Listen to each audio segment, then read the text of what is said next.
there is a perception of South Africans, they kind of tend to exclude themselves from being a part of Africa.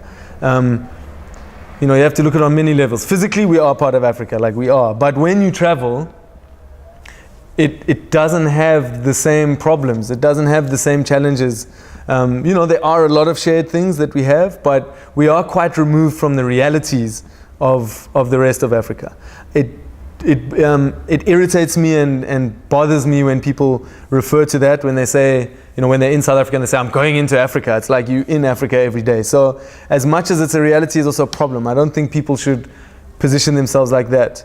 To answer the question, is it changing? I think it is starting to change, but very slightly. Like, it's a massive way to go for us to really integrate. And I think, I mean, it's not necessarily because of people's ignorance, it's also because of the realities. I mean, our infrastructure is different, we have different problems and different concerns, and we're free from a lot of the bigger problems. So as much as, I think as we're starting to embrace more things African, so we're starting to embrace African music. I mean, like I was saying, I personally started going into Nigeria in 2005. Since then, no one knew any music outside of, you know, the sort of world musicians, the Baba Miles and all that kind of fella.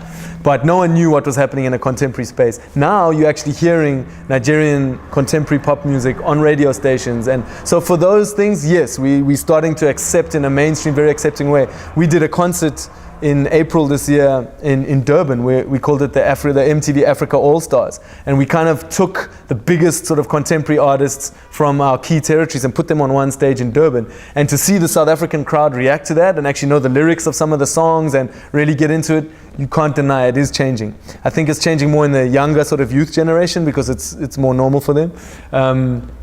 But in other things, when you see the xenophobia we still have and the other issues that are happening, it's not changing. People are still very threatened. But I really do believe it's just because of a lack of exposure and a naivety and ignorance. And I think that's why, as broadcasters, as people involved in these industries, it's up to us to get people familiar with these things. Because I think as soon as you're familiar with something, you accept it a lot better. You know, people don't understand the culture of, you know, someone maybe from Nigeria coming here, seeing a business opportunity, as in maybe opening a shop, seeing that opportunity, taking the opportunity, opening the shop, making a business, instead of seeing that as, wow, this guy's motivated. It's like, he's taking our jobs, you know? And it's like, no, you're sleeping because your culture is more relaxed and you're not forced into having to find solutions. So people who come with that mentality are just, you know, being, are trying to achieve and succeed, which is the thing we should celebrate. And actually, we should then rise to the challenge and be like, no, come, we must work harder, you know, as South Africans. So it is changing, but for some people it's not changing, but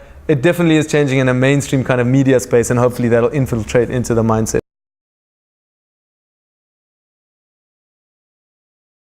You know, it's tough with brands because, you know, most brands are broken into like regional offices. So there's very few brands that, you know, do have a pan-African business. There's a few, you know, cell phone companies, and there's a few, you know, like networks and maybe some beverage brands and that kind of thing who really do actually do business in the whole continent. So there's not that many brands that do want to speak to the continent as a whole. We have offices in Nigeria.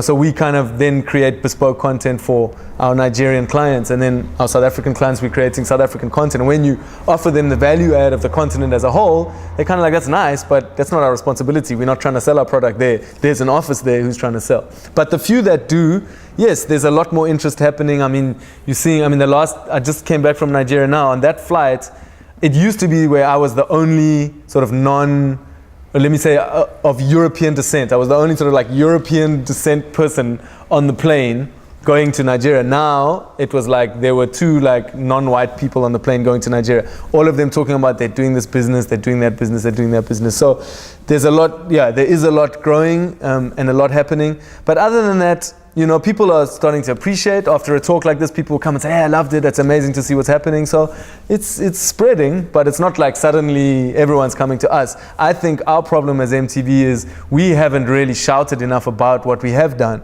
We were just doing it for, you know, because we wanted to, and because we have this thing of wanting to bring the continent together through youth culture, through music. So it's something we just take for granted. This is what we've been doing for the last 8-9 years. So I don't think we've made enough noise about it. So it's great to have opportunities like this to let people know we've been doing this and we're trying to do it, you know. So we don't get the recognition for it, but we're just happy to be part of making it happen.